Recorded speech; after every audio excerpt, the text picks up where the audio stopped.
Go. Feel I, free to I'm take it going away. to I'm going to attempt to share my screen here. Okay. My husband is a tech person, so hopefully we get this right. Oops. There you go. Can you all see that Yep. Yep. Looking good now. Loading. when it decides to load? All right, so my name is Valarie Jarvis. My husband Emmanuel Jarvis, and so we started Jireh Family Farm. It's pronounced Jireh. It is from the Bible, and it means God provides. Do you want to say anything about that? Yeah, that's fine. You can keep going. Okay. So a little bit about us. My name is Valarie Jarvis and Emmanuel Jarvis. I Yep. kind of said that I am a third generation farmer. So my father and my grandfather were both farmers, and so I grew up in rural Spencer, Virginia, and I'll talk about that in just a little bit. This slide here is just about a little bit about myself. My husband decided to join this morning. I always love it when he joins me when I'm doing things. But I probably should have added a slide about you, so I That's fine. apologize. That's fine. I'll just tell everybody has that. Okay. So I am a registered nurse, a clinical herbalist. I am a master gardener, the co-founder of Jireh Family Farm. I also have a business called The Nurse Who Farms, where I do my clinical herbalist practice. And then I started an herbal school called the Triangle School of Holistic Living. So a little bit about me. I am not a registered nurse nor a master gardener. I actually was born in Queens, New York, and I had nothing to do with farming. I guess my closest connection to anything agrarian was my dad, who was from the Caribbean. He's from Antigua, and he was a chef. He still is a chef. He's a chef, retired chef. And he would grow, he liked to grow okra and cabbage, things like that in a little garden that we had. And so I just remember growing up with a lot of food experiences, a lot trying a lot of different things, and really enjoying and appreciating having a small garden in the backyard, by which my dad would prepare food. So uh, even from growing up very young, I had an appreciation for where food comes from, the preparation of food, and enjoying this culinary exploits, if you will. And so now, having a farm, we're able to take this food now, and that's the joy of my heart, is taking this food and it's turning it into things that are really yummy to eat. So that's a little about me. Perfect. So our history, which is this picture, kind of encompasses my history. So I grew up in a rural town, and this property that you see here is actually my grandfather's property. Back in the 1930s, he was able to acquire about 200 acres of land in rural Virginia. And so from there, they did a tobacco production. So that picture on the left is actually the device that you would use to string tobacco. That house was his house that he lived in there. And there's a map of that location. And then this is a picture here of my grandparents. So that's kind of where I grew up and kind of how I got into farming, which I did it a long time ago. I left it when I did nursing and returned. So now we'll go into our why and kind of what happened in our lives to where we are.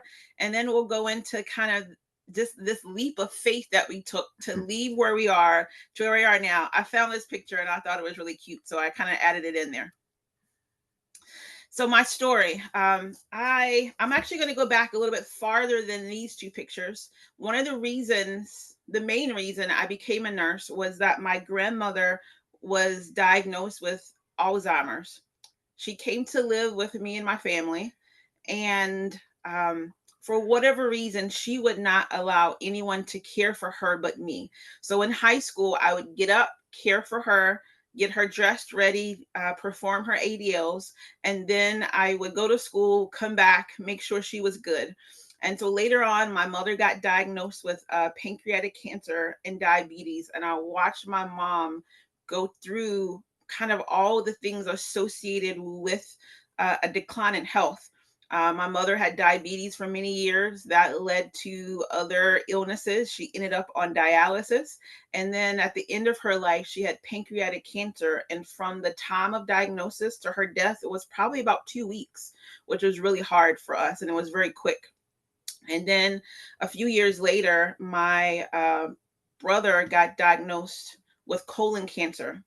And so this begins really the story of how I returned to looking at our food system. And so when my brother got diagnosed with colon cancer, he would send me research about food and the correlation between food and our health. And so, because he was a computer scientist, he would do lots of research. And so, he would send me articles. And ironically, his articles were really about meat, and hence why we are a meat producer versus a vegetable fruit producer. And so, he would send me the correlation and the articles about the chemicals and additives into our meat and how it directly affects our body and our health. And so I watched my brother change his diet to a very clean diet, from juicing to clean meats, all that stuff completely changed. The cancer went away. His life was completely turned around. And again, he went back to work because he was feeling better. I watched him kind of, life got busy. He went back to fast food, went back to the quick convenience foods. The cancer came back and he did not survive it at that point.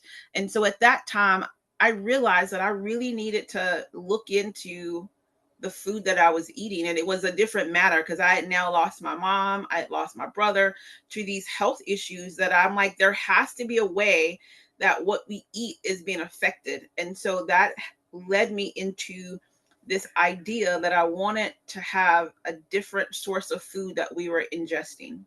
So we years after that, I was in real estate doing real estate investing, and I'm looking for properties and she's looking for properties. And one day I remember I was working, she just gets up abruptly. It's in the middle of the day. She just gets up, gets her keys, and just leaves. I'm like, what is she doing? Like, oh, whatever. And so she comes back about a half an hour later. She says, I need for you to get in the car. I need to show you something. And I said, woman, I'm busy. I'm working here. She's like, just get your shoes on. I need to show you something. It's like, whatever. So I do it, get in the car, and we drive right up the street, 3 miles away, to this property.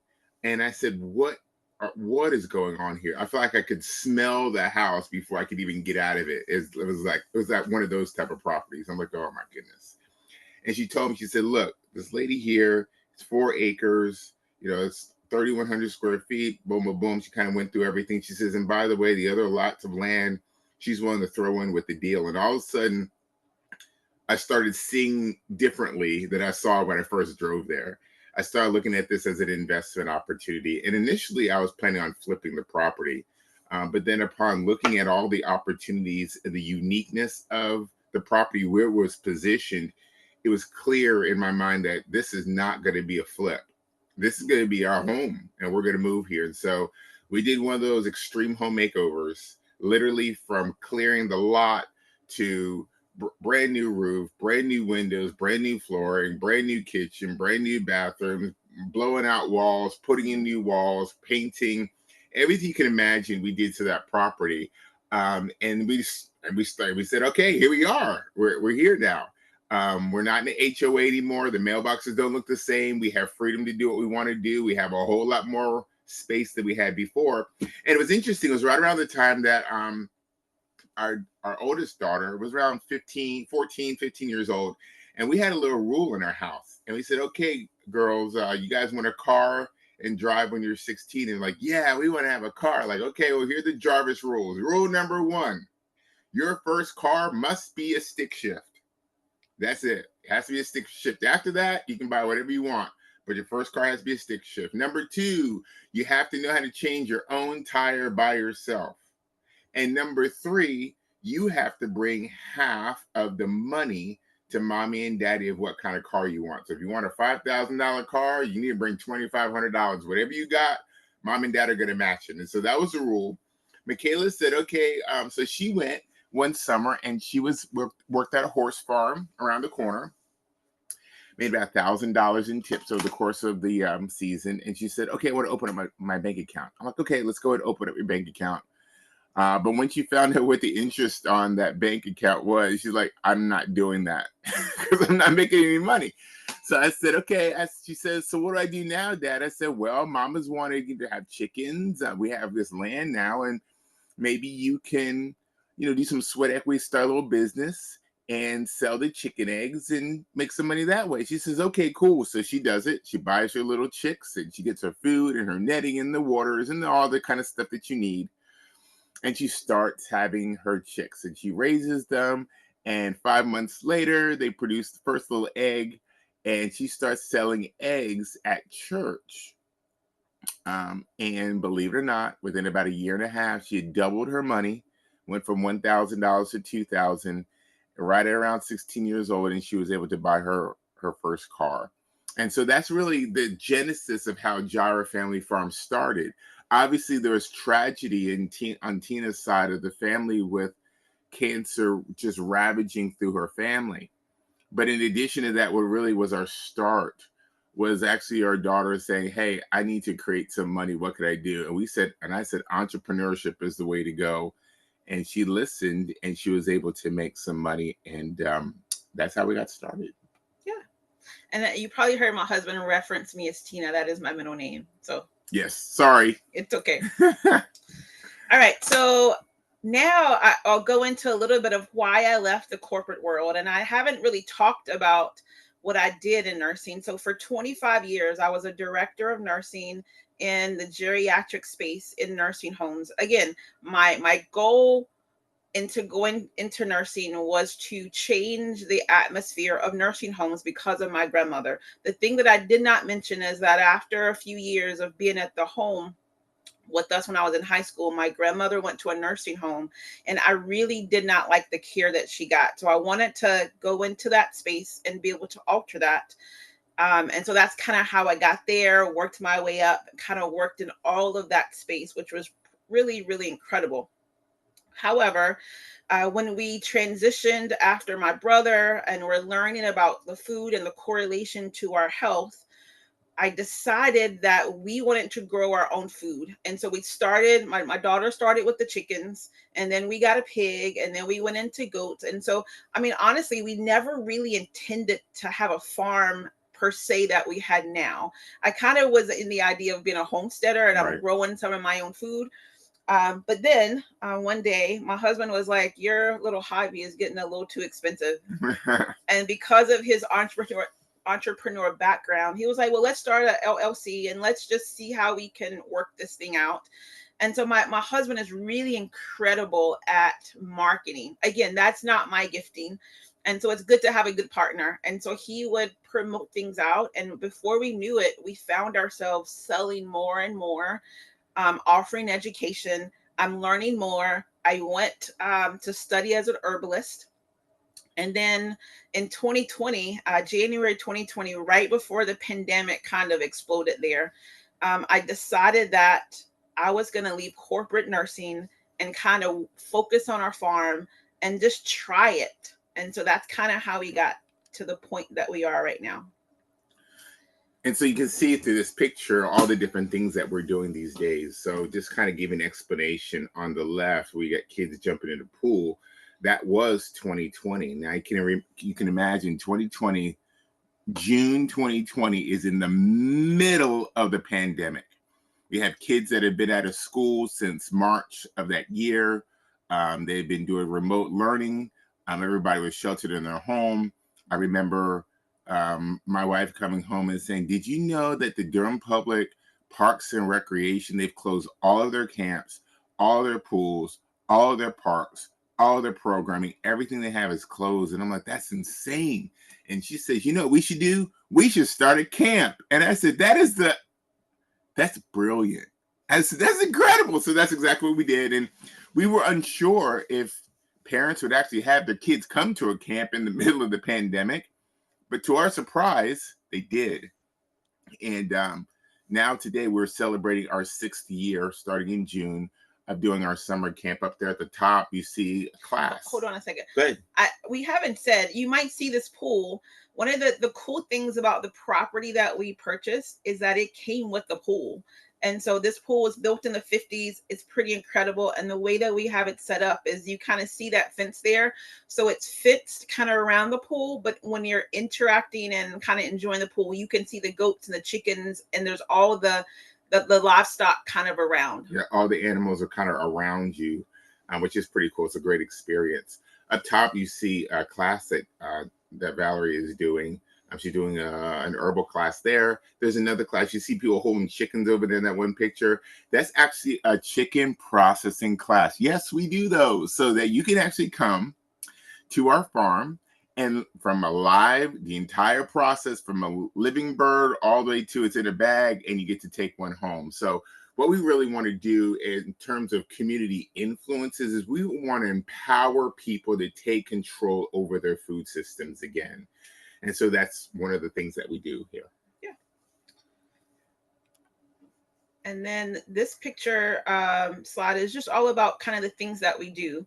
So we have a farm store that we kind of built, and we have on our property, open every Friday, Saturday, Sunday from 10 to 6.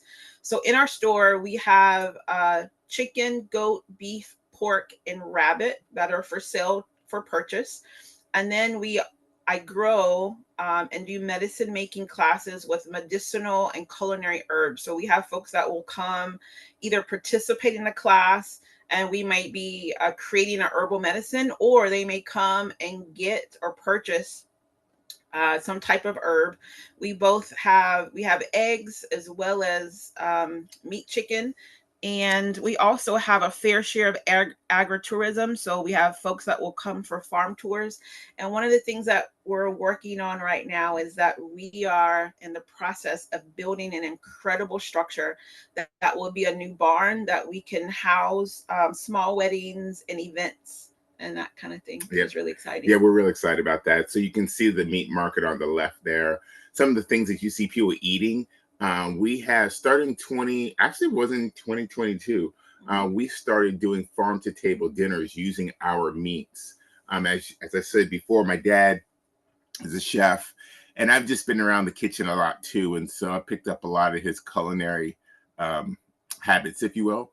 And so I enjoy cooking. I do. And so when I have an opportunity to take my own meat or my own goat or my own rabbit or whatever and curate that into a 4 or 5 course meal, that's what I would do. And so down at the bottom, we had one for Easter. I think there was an Easter event that we did. And then with the top, that was actually a wine pairing. So it was a gorgeous evening. We did a 5-course meal. There was wines for each one. We brought in a wine expert from Virginia to talk about that and to do that pairing. So that was really great. And then we have one of our kids at summer camp as well. So that's just a little about what we do. It's a lot. Everything from selling ice cream in the summertime to the pool. We'll have the event space up. We do the classes that we do, the summer camps that we have going on. So we try to create a holistic event that when people are able to come to our farm, they're able to do tours, they're able to learn, they're able to interact with animals, they're able to sometimes come and actually have prepared meals, sometimes come and pick up their meals, their meat to take home. But we really want this to be a welcoming place that people can come and stay and enjoy. What do you think, Team? I would say that's kind of our goal. In my heart of hearts as a nurse, I want to create a place in which people can come broken, but come have peace, but leave filled and whole. And ultimately, I, over time, would like to create a wellness center. And so we're definitely not finished in our creation mode. And there's lots that we plan to do. Absolutely. Yeah, so that's a little bit about who we are. We just also, I mentioned this, we created a new division last year called Jireh Provisions Company.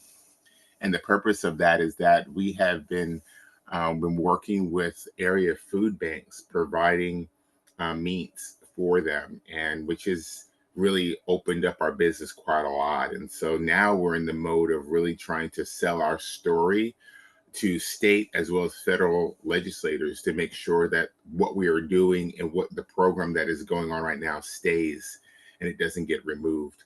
And so we're working on I'm really advocating for that because there's so many people still in this particular area every day are battling food insecurity. We see the lines of these food banks are getting longer and longer. They're not getting shorter. And so we provide sometimes the only protein that these boxes have in them. So that's just a little bit about us. And now we'd love to be able to take any questions that you may have.